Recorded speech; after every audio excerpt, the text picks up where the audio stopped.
এমন কিছু মানুষ আছেন যাদের জীবনটা যেন সাহস, বিশ্বাস আর নেতৃত্বের এক জীবন্ত গল্প। তো আজ আমরা এমনই এক কিংবদন্তি বীরের কথা বলবো যার জীবনের প্রত্যেকটা পাতা যেন ঈমান আর বীরত্ব দিয়ে লেখা। চলুন হজরত সাদ ইবনে আবি ওয়াক্কাস রাদিয়াল্লাহু তাআলা আনহুর সেই অসাধারণ জীবনটা সম্পর্কে একটু ভালোভাবে জানা যাক। একবার ভাবুন তো, ঠিক কি করলে স্বয়ং নবীজি সাল্লাল্লাহু আলাইহি ওয়াসাল্লাম এমন একটা কথা বলতে পারেন? উহুদের যুদ্ধের সেই কঠিন সময়ে যখন মুসলিমরা প্রায় কোণ ঠাসা, ঠিক তখনই হজরত সাদ রায়ের তীরন্দাজি দেখে মুগ্ধ হয়ে নবীজি এই কথাটা বলেছিলেন। আসলে তার মর্যাদা বোঝার জন্য এই একটা কথাই যথেষ্ট। তাহলে কে ছিলেন এই মহান সাহাবী? তার জীবনের গল্পটা শুরু হয়েছিল একেবারে মক্কার প্রাণকেন্দ্রে কুরাইশদের এক নামকরা পরিবারে। আসুন আমরা তার পরিচয় দিয়েই শুরু করি। তার পুরো নাম ছিল সাদ ইবনে আবি ওয়াক্কাস। তিনি ছিলেন কুরাইশ বংশের বনু জুহরা গোত্রের। আর একটা মজার তথ্য হল, নবীজি সাল্লাল্লাহু আলাইহি ওয়াসাল্লামের মা হজরত আমিনাও কিন্তু এই বনু জুহরা গোত্রেরই ছিলেন। তার মানে তিনি সম্পর্কে নবীজি সাল্লাল্লাহু আলাইহি ওয়াসাল্লামের নিকটাত্মীয় ছিলেন। এই যে ১৭ সংখ্যাটা দেখছেন, এটা কিন্তু খুব গুরুত্বপূর্ণ, কারণ মাত্র ১৭ বছর বয়সে তিনি ইসলাম গ্রহণ করেছিলেন। ভাবুন তো, সেই সময়টায় ইসলাম গ্রহণ করার অর্থ ছিল নিজের জীবনকে ঝুঁকির মুখে ফেলে দেওয়া। আর সেই বয়সেই তিনি সত্যের পথে চলার মতো একটা বিশাল সিদ্ধান্ত নিয়েছিলেন।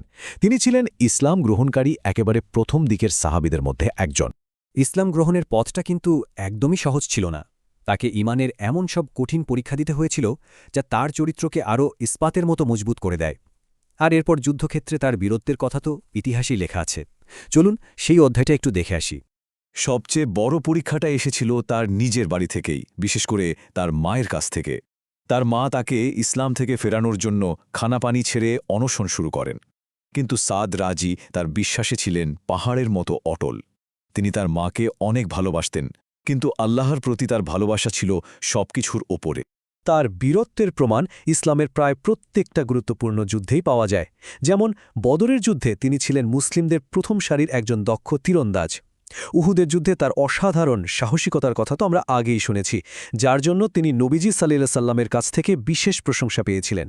আর খন্দকের যুদ্ধেও মদিনার শহরকে রক্ষা করার জন্য তার ভূমিকা ছিল বিশাল। এবার আমরা তার সামরিক জীবনের সবচেয়ে গুরুত্বপূর্ণ পর্যায়ে চলে এসেছি, এমন একটা যুদ্ধ যেটা শুধু একটা যুদ্ধ ছিল না, বরং পুরো ইতিহাসের মোড় ঘুরিয়ে দিয়েছিল। আর সেই যুদ্ধটা হল ঐতিহাসিক কাদেসিয়ার যুদ্ধ। সেই সময়ে পারস্য সাম্রাজ্য ছিল বলতে গেলে বিশ্বের ১ নম্বর সুপার পাওয়ার। তাদের ছিল বিশাল এক সেনাবাহিনী, তখনকার দিনের আধুনিক সব অস্ত্রশস্ত্র, আর তাদের খ্যাতি ছিল অজিয় এক শক্তি হিসেবে। মানে তাদের বিরুদ্ধে যুদ্ধ করার কথা ভাবাটাই ছিল একটা দুঃসাহসের ব্যাপার। তো পরিস্থিতিটা ছিল ঠিক এই রকম। একদিকে হজরত সাদ রাদিয়াল্লাহু তাআলা আনহুর নেতৃত্বে মুসলিম বাহিনী, যাদের সংখ্যা অনেক কম কিন্তু শক্তি ছিল তাদের ঈমান। আর অন্যদিকে পারস্যের বিশাল সুসজ্জিত আর প্রায় অপরাজয় এক সেনাবাহিনী। এক কথায় সংখ্যা বা অস্ত্রের দিক দিয়ে এটা ছিল একটা অসম লড়াই। কিন্তু ফলাফলটা ছিল এক কথায় অবিশ্বাস্য।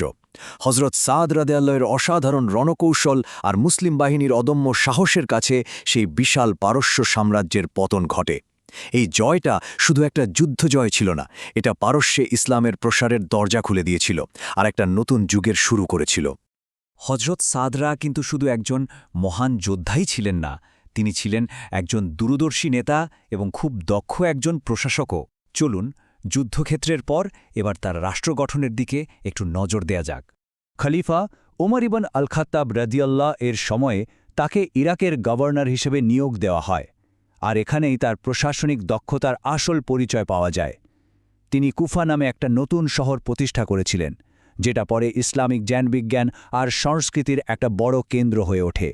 জীবনের প্রায় সব ক্ষেত্রেই এমন বিশাল অবদান রাখার পর তার সম্মান আর উত্তরাধিকার কেমন ছিল? চলুন এবার তার জীবনের শেষ অধ্যায় আর তিনি আমাদের জন্য কি রেখে গেছেন সেদিকে একটু তাকানো যাক। তার মর্যাদা ছিল সত্যি অতুলনীয়। তিনি ছিলেন সেই সৌভাগ্যবান ১০ জন সাহাবীর একজন, যাদেরকে নবীজি সাল্লাল্লাহু আলাইহি ওয়াসাল্লাম পৃথিবীতে বেঁচে থাকতেই জান্নাতে সুসংবাদ দিয়েছিলেন।